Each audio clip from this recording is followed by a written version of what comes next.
తులసిరెడ్డి గారు, రాజకీయాల్లో సీనియర్ కాబట్టి మీతో ప్రారంభిస్తా. సరే, మీ పార్టీ కొంత అక్కడ బలంగా లేకపోయినా ఏం లేకపోయినా ఏపీ రాజకీయాల్ని ఏ రకంగా చూస్తున్నారు? ఎందుకంటే వైనాట్ 175 అంటూ జగన్ ఇప్పటికే పదే పదే అనేక సభల్లో చెప్తున్నారు.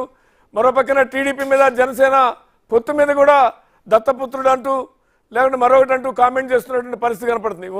ఇక ప్రతిపక్షాలు కూడా ఈసారి ఎట్లయినా అధికారం చేజిక్కించుకోవాలని పొత్తులకి సిద్ధమవుతున్నటువంటి సందర్భం. ఏపీ రాజకీయాలలో కాంగ్రెస్ పాత్ర ఎలా ఉండబోతుంది అనేటువంటిది అయితే ఏపీ రాజకీయ పరిణామాలు ఎలా ఉండబోతున్నాయి?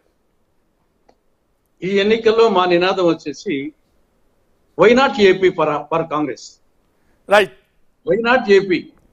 మొన్న కర్ణాటక, నిన్న తెలంగాణ, రేపు ఆంధ్రప్రదేశ్. రైట్. మొన్న కర్ణాటకలో కాంగ్రెస్, నిన్న తెలంగాణలో కాంగ్రెస్, రేపు ఆంధ్రప్రదేశ్ లో కాంగ్రెస్. ఇది మా నినాదం.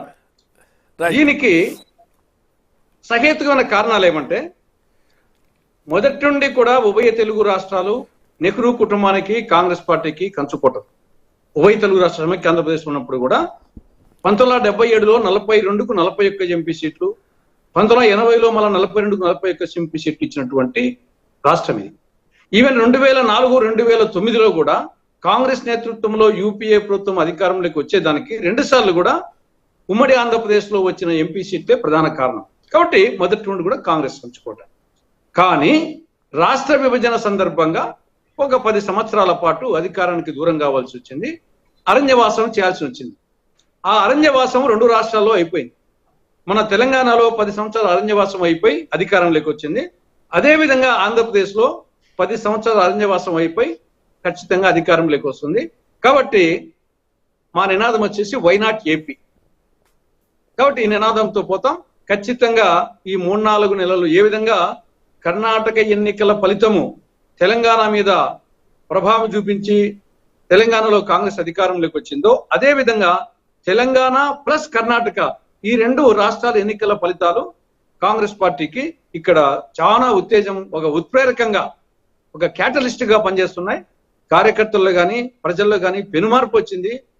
కర్ణాటకతోనే కొంత వచ్చింది, తెలంగాణ వచ్చిన తర్వాత మరీ ఎక్కువ ఒక ఉత్సాహం వచ్చింది. కాబట్టి రాబో 3-4 నెలలు కాంగ్రెస్ పార్టీ ఒక్కసారి ఏదో కింద నుండి పై ఎక్కడికో పోతుంది.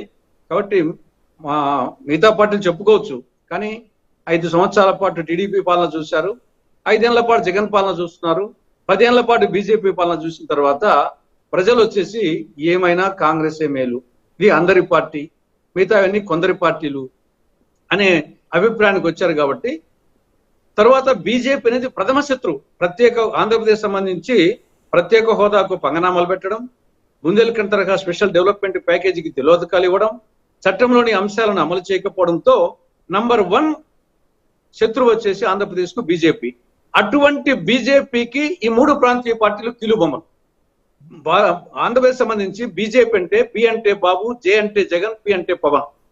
కాబట్టి బాబుకు ఓటేసినా బీజేపీకి ఓటేసినట్లే, జగన్ కు ఓటేసినా బీజేపీకి ఓటేసినట్లే, పవన్ కు ఓటేసినా బీజేపీకి ఓటేసినట్లే అనే అభిప్రాయం ప్రజల్లో బలంగా ఉంది. కాబట్టి ఖచ్చితంగా కాంగ్రెస్ పార్టీకి అడ్వాంటేజ్ ఉంది. ఏ విధంగా 6 గ్యారంటీలు తెలంగాణలో చేసినట్టుగానే ఇక్కడ కాంగ్రెస్ పార్టీ అధిష్టానం 6 గ్యారంటీలతో పాటు ఇంకా అనేకం పెడుతుంది. దాంట్లో ప్రత్యేక హోదా అనేది ఒక ప్రధానమైన బ్రహ్మాస్త్రం. మా బ్రహ్మాస్త్రానికి దీటైన అస్త్రాలు ఈ యొక్క దుష్ట చతుష్టయం పార్టీల దగ్గర లేవు. బీజేపీ కానీ, వైకాపా కానీ, టీడీపీ కానీ, జనసేన కానీ. రైట్. అంటే ఇక్కడ మీరు అన్నట్టుగా ఒకటి అధికార పార్టీ తన అంగబలం, అర్ధబలం, లేకుంటే తనకున్నటువంటి ఇతర యంత్రాంగం ఉన్నటువంటి సిట్టింగ్ ఎమ్మెల్యేలు బలం అనేటువంటిది. వైనాట్ 175 అనేటువంటి కాన్ఫిడెన్స్తో ఆయన ఉన్నాడు. ఇప్పటికీ హామీలు ఏదైతే ఉన్నాయో అమలు చేస్తున్న సంక్షేమ పథకాలే ఓట్లు తెచ్చి పెడతాయి అన్నారు. ఎక్కడన్నా కొద్దిమంది ఎమ్మెల్యేలకు అసంతృప్తి ఉంటే వాళ్ళని కూడా మారుస్తున్నారు. అంటే ఇక్కడ ఉన్నటువంటి మీరు ఇందాక చెప్పినట్టు తెలంగాణలో కేసీఆర్ చేసిన తప్పును తాను చేయొద్దు అనుకున్నారేమో, అందుకనే ఎర్రగొండపల్లం ఆయన తీసుకొచ్చి కొండేపిలో ఉన్న ఆయన తీసుకొచ్చి గుంటూరు జిల్లాలో చిలకలూరుపేటలో ఉన్న వాళ్ళని తీసుకొచ్చి ఇంకో చోట ఇట్లా మార్చడం ద్వారా తన మీద వ్యతిరేకత లేదు కానీ సిట్టింగ్ ఎమ్మెల్యేల మీద ఉన్న వ్యతిరేకతని తగ్గించుకోవడం ద్వారా తిరిగి అధికారం చేజిక్కించుకోవాలని వైసీపీ, అదేవిధంగా గతంలో 2014 నుంచి 2018 వరకు అధికారంలో ఉన్నటువంటి, అంతకుముందు ఉమ్మడి ఆంధ్రప్రదేశ్లో ముఖ్యమంత్రిగా పనిచేసినటువంటి అనుభవం, ఇవన్నీ కలిపి అటు జనసేన మాస్ అంటే క్రౌడ్ పుల్లర్గా ఉన్నటువంటి పవన్ కళ్యాణ్, ఈ 2 కాంబినేషన్ని ఒక పక్కన అధికార పార్టీ ఈ రెండింటి తట్టుకోవాలంటే ఇప్పుడున్న పరిస్థితుల్లో మీరు అన్నట్టు ఆశాజనకంగా మీకు ఉండొచ్చు తెలంగాణ కర్ణాటక ఎన్నికల ఫలితాలు ఆశాజనకం వేరు, గ్రౌండ్ రియాలిటీ వేరు కదా అని. ఇక్కడ తెలంగాణలో మరి బీఆర్ఎస్ కు టిఆర్ఎస్ కు ఆర్థిక బలం లేకపోయిందా, అంగబలమా, మీడియా బలము, అన్ని హంగులు, అధికార బలము అన్ని ఉన్నాయి కదా. ఆడ బీఆర్ఎస్ పార్టీకి ఆర్థిక బలము, అంగబలము, అధికార బలము, మీడియా బలము అన్నీ ఉన్నాయి. అదేవిధంగా బీజేపీకి కేంద్రంలో వచ్చేసి అధికారంలో ఉన్నారు, కావాల్సినంత వచ్చేసి ఆర్థిక బలము, అన్ని బలాలు, ఈడీలు, ఐటీ, ఇన్కమ్ ట్యాక్స్ డిపార్ట్మెంట్లు, సిబిఐలు అన్ని వాళ్ళ చేతిలో ఉన్నాయి.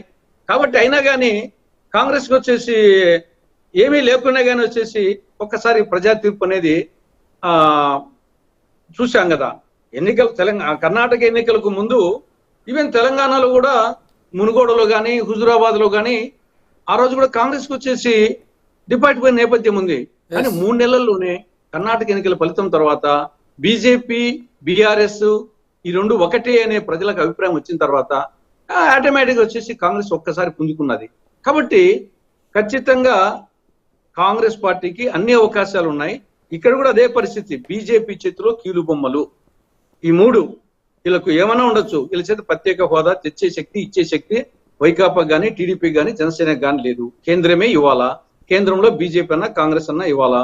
బీజేపీ అధికారం ఉండి అవకాశం ఉండి ఇవ్వనని చెప్పింది, ముగిసిన అధ్యాయం అని చెప్పింది. కాంగ్రెస్ ఇస్తా అని చెప్పింది. ప్రాంతీయ పార్టీలకు ఇచ్చే శక్తి లేదు, తెచ్చే శక్తి లేదు. ఇది ఒక్కటేసారి ప్రజలు నిర్ణయించుకోవాలంటే. కాబట్టి ఖచ్చితంగా ఆ యాంగిల్లో ఆలోచిస్తున్నారు రాష్ట్ర ప్రజానీకము. అగ్రనాయకులు వచ్చేసి రేపు ఎన్నికల్లో జాతీయ స్థాయి అగ్రనాయకులతో పాటు తెలంగాణ, కర్ణాటక అగ్రనాయకులు కూడా కాంగ్రెస్ పార్టీ ఆంధ్రప్రదేశ్ లో వచ్చేసి వాళ్ళ సేవలు కూడా ఉపయోగించుకుంటుంది.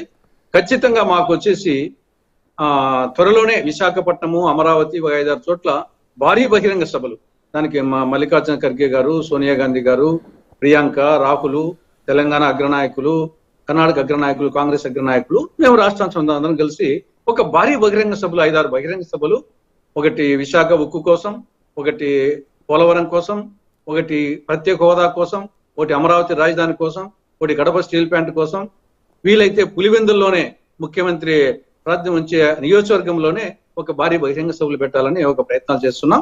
ఖచ్చితంగా మాకు పూర్తి నమ్మకం ఉంది. ఏ విధంగా కర్ణాటకలో వచ్చినట్టు, ఏ విధంగా తెలంగాణలో వచ్చినట్లే ఆంధ్రప్రదేశ్ లో కూడా ఖచ్చితంగా వస్తుంది. ఈ 4 పార్టీలతో విసిగిపోయారు. వీళ్ళు వచ్చేసి వాళ్ళ మీద వీళ్ళ మీద వాళ్ళు ఇదే తప్పనిచ్చేసి వీళ్ళు వచ్చినా చేసేది లేదు, ఏమీ లేదు. ప్రత్యేక హోదా ఇవన్నీ ఒకవేళ రాష్ట్ర బడ్జెట్ తేవాలంటే, కేంద్రం నుండి తేవాలంటే వీళ్ళ చేత కాదు, ఇది కాంగ్రెస్ తోనే సాధ్యం అనే అభిప్రాయానికి వచ్చారు. కాబట్టి ఖచ్చితంగా ఈ యొక్క రాబో రోజుల్లో అనేక మంది మాజీ మంత్రులు, వైకాపా వాళ్ళు, టీడీపీ వాళ్ళు చాలా మంది మాతో టచ్ లో ఉన్నారు. త్వరలోనే వచ్చేసేసి ఆ ప్రాసెస్ స్టార్ట్ అవుతుంది.